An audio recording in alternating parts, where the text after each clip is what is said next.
There is something profoundly curious about how we experience time. We live as though it's an unyielding force. Something that demands we chase it, fight it, and measure our progress against it. From the moment we are born, we are taught that time is a race and the clock is ticking. We're told that to succeed, to be worthy, to feel whole, we must reach some distant destination. I'll be happy when, I'll be successful when, I'll be at peace when. The finish line always moves, and we find ourselves running endlessly to meet it, only to discover that when we arrive, there is no finish line. Isn't it strange how we've created this myth? We are perpetually trying to get somewhere, but we're never really there. We feel as though time is slipping through our fingers, that every moment we spend waiting, striving, or pushing is somehow wasted. We think of ourselves as travelers on a long road, waiting for the day when we can finally say, I've arrived. But the truth is, we are not on a road that leads to some final destination. Life is not a race. It is not a puzzle to be solved. Life is not even a road. It's a vast, swirling dance, and you are the dancer. Time, in its true essence, is not something linear.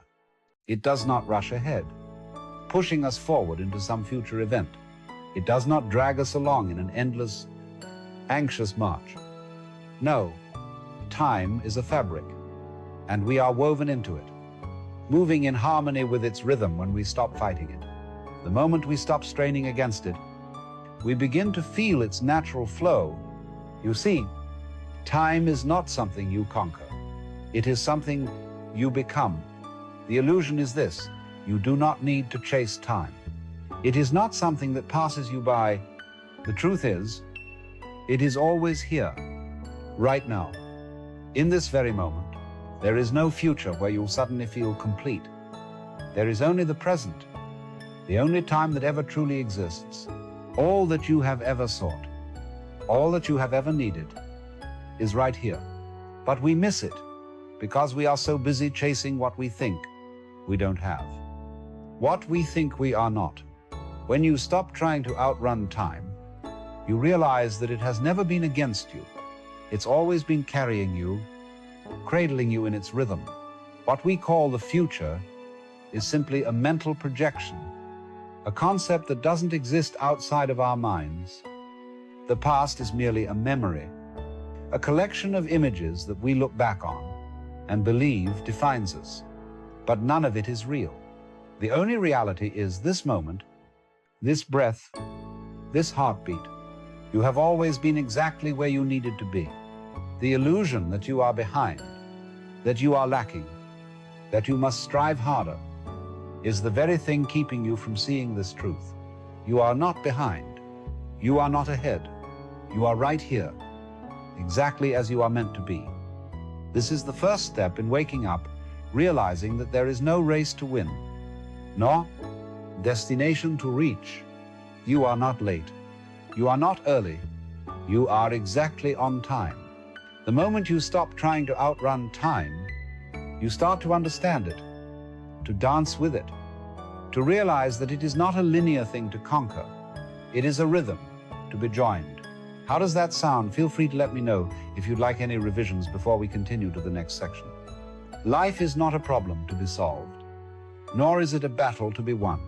It is a dance, a swirling dance, with no steps to master, no moves to perfect, just a rhythm that we are born into.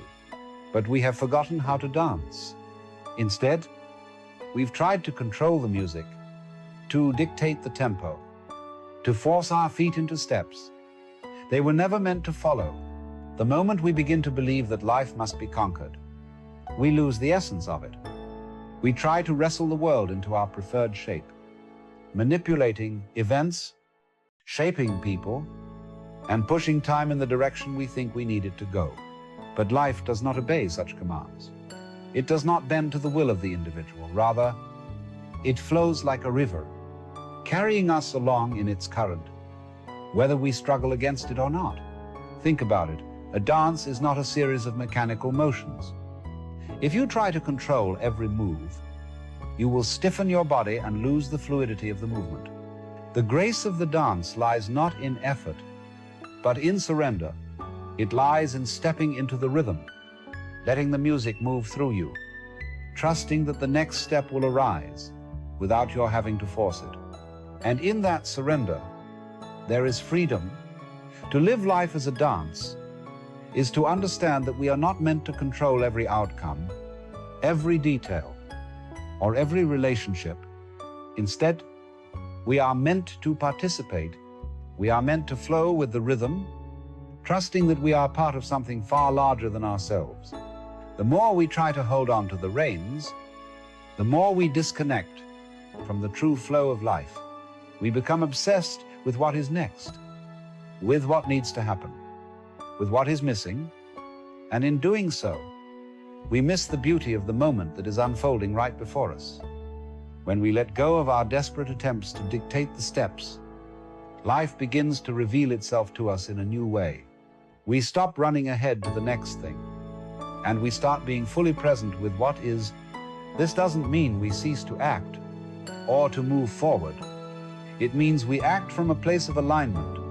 When we stop forcing, when we stop striving, we become in tune with the rhythm of life.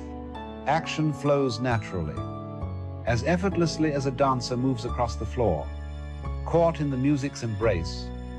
And here lies the great paradox. The more we release our need to control, the more life begins to reveal itself to us. We begin to notice the synchronicities, the subtle nudges, the small moments of grace that we would have otherwise missed in our frantic attempts to force things to fit our idea of how they should be. Life is not a straight path. It is a dance full of turns, unexpected pauses, and graceful movements. When we try to control the dance, we miss the beauty of the flow. But when we allow ourselves to be part of it, we find that we are never lost, only part of the unfolding. In this dance, there is no such thing as failure. Each misstep, each stumble, is simply a new part of the rhythm. It is an invitation to adjust, to learn, to trust again. The dance doesn't judge you for missing a beat. It only asks you to return to the rhythm, to listen, to feel the next step. Life is not something to be conquered, but something to be felt, to be experienced. And when we stop fighting against it, we realize that we have always been a part of it.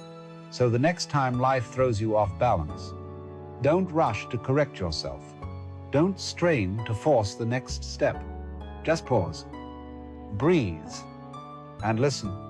Life is calling you to dance with it, not against it.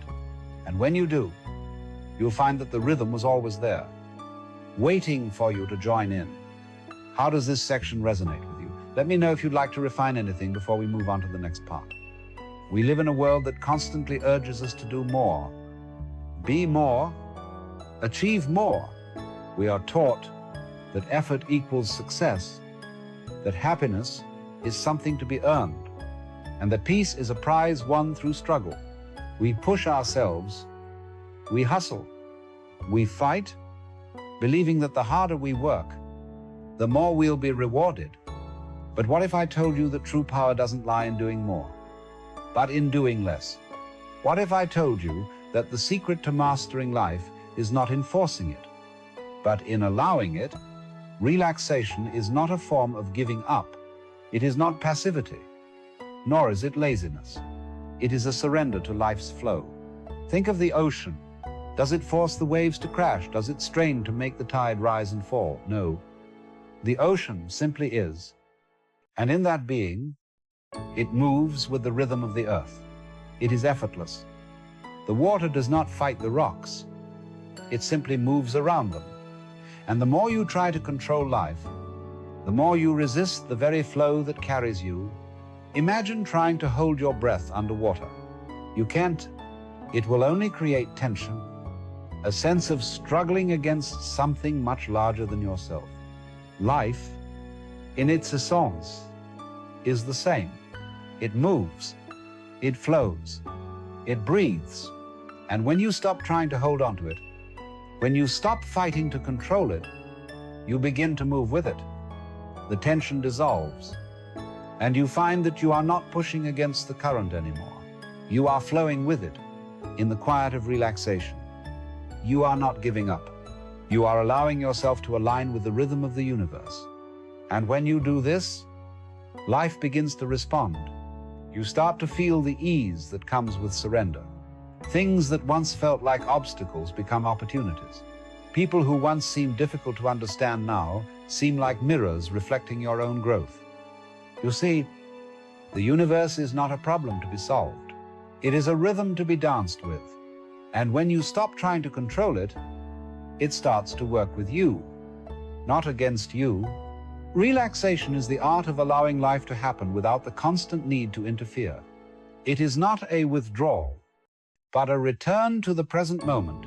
It is the moment when you stop racing ahead to the next thing and simply let yourself be where you are. You are not your past, nor are you your future. You are simply here. And when you can sit in that stillness, you begin to see the world for what it is, full of beauty, full of grace, full of possibility. Not because you've forced it into place, but because you've allowed it to unfold naturally. The paradox is this: the more you relax, the more you will achieve, not through strain, not through effort, but through alignment. When you stop chasing, the things you desire start to come to you. They are not withheld, and they are not out of your reach. They are simply waiting for you to stop demanding them. When you stop grasping, you open yourself to receive, and in this receiving, you find that life gives back in ways you could never have planned. So the next time you feel the urge to push, to strive, to force, take a moment, pause it, breathe, relax. Let go of the illusion that life is something you need to control. And in that surrender, you will find the power to move effortlessly through it. Life is not about winning or losing, it's about allowing yourself to be a part of something much greater than your individual plans, a part of the eternal rhythm of existence. When you relax into that rhythm, everything falls into place. How does this section feel? Let me know if there's anything you'd like to tweak before we continue to the next part. Have you ever noticed how certain things seem to line up perfectly? As if the universe itself is guiding you toward a deeper understanding. Perhaps you think it's coincidence. But what if it's something more? What if everything in your life, every seemingly random event, every encounter, every opportunity is actually part of a grand, hidden pattern? This is what we call synchronicity. The divine conversation that life has with you, not through words, but through events and experiences. At first, you may dismiss it as mere chance, but the more you pay attention, the clearer it becomes. The universe is not chaotic. It is intelligent, purposeful, and deeply aligned with your own being. You see, the world does not communicate through sermons or rules. It speaks through the alignment of events. When you stop trying to control every outcome, when you release the need for certainty, the universe begins to speak to you in a language far deeper than words. You start to notice connections, patterns, and signs where before they were only random occurrences. A chance meeting with a stranger may change the course of your life. An unexpected delay may open a door you never imagined. These are not accidents. They are alignments, gentle nudges, invitations to move in harmony with the flow of life. The moment you stop forcing, the moment you let go of your desperate need to make things happen, you begin to notice the world unfolding around you. Opportunities appear. People come into your life with a strange sense of timing, often at exactly the right moment. It's as if the universe is rewarding you for your trust, for your willingness to surrender to the present moment. This is not about blind faith or magical thinking. It is about the recognition that life itself has an innate intelligence, and when you align with it, you become part of that intelligence. But how do you align with the flow of life? The answer is simple: by letting go. letting go of the idea that you must force your desires into being, letting go of the illusion that you are separate from the world around you, that you must manipulate it to get what you want. When you release control, you release resistance, and in that release, life begins to mirror your inner state of harmony. Think of a river. The river does not fight against the rocks in its path. It moves around them, gently flowing with the current. It does not struggle to reach the ocean. It simply flows, trusting that the current will carry it. In the same way, when you align with the flow of life, you move with ease, adapting to each turn, each obstacle, not with resistance, but with grace. The universe is like that river. It is not pushing you forward or pulling you back. It is simply inviting you to flow with it. And when you do, you begin to see synchronicity not as a rare event, but as the natural unfolding of reality. You begin to trust that everything you need will come when you are ready. The people, the opportunities, the lessons, they are all part of the greater pattern. You are not outside of it, trying to force your way in. You are part of it, already aligned, already in sync. Life speaks to you not in loud, obvious ways, but in quiet moments of alignment. The signs are subtle. An unexpected phone call, a random encounter, a fleeting thought that leads you to a new direction. These moments are not random. They are the universe's way of showing you that you are not alone, that you are part of a much larger whole, moving toward exactly what you need. So the next time you feel uncertain, trust that you are not lost. Trust that everything is aligning perfectly, even if you can't yet see it. Let go of the need to force the pieces into place. Instead, trust the process. Trust the timing. Life is speaking to you through every moment. All you need to do is listen. How does this section resonate with you? Feel free to share any thoughts or adjustments before we continue with the final part. The moment you wake up, really wake up, is not a grand event, nor is it a revelation in the traditional sense. It is the quiet realization that what you have been searching for was never outside of you. The life you've longed for, the peace you've sought, for the love you've chased, they were always right here. The question is not how to find them, but how to recognize them. Because the truth is, you have always been enough. You were never lost. You were simply caught in the illusion that you had to become something else to be whole. You see, we spend so much of our lives chasing after things, external markers of success, love, and fulfillment. We are told to climb, to strive, to achieve. But in that chase, we miss the most important thing, the realization that we are already part of it all.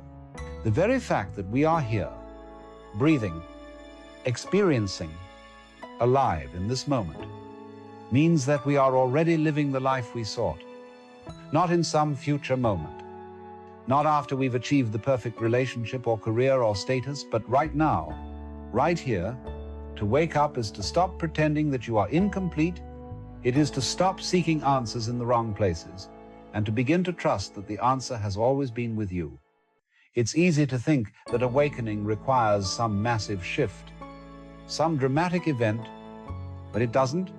It's a quiet knowing, a soft realization that you don't need to fight life anymore.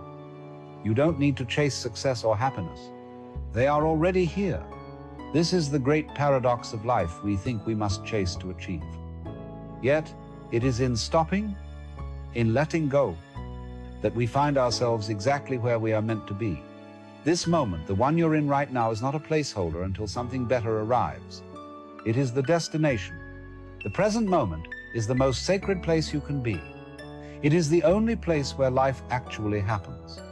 And when you stop running, when you stop waiting for some future version of yourself, you find that everything you've been longing for is already present in its most simple, pure form. The wake-up call is not a loud alarm, it's a whisper, a quiet reminder that you are already whole, Everything you've been searching for is already here, embedded within you, within the very fabric of your existence. You don't have to wait for permission, for validation, or for some distant moment in time. You are already enough. Life is already complete. It's just waiting for you to see it, to experience it, to be fully awake to the beauty of this moment. When you awaken, you realize that life is not something to be conquered, but something to be experienced. It is not a series of goals to achieve, but a grand, unfolding mystery to be lived. The answers you seek are not outside of you. They never were. They've always been within, waiting for you to look inward, to stop chasing and simply listen.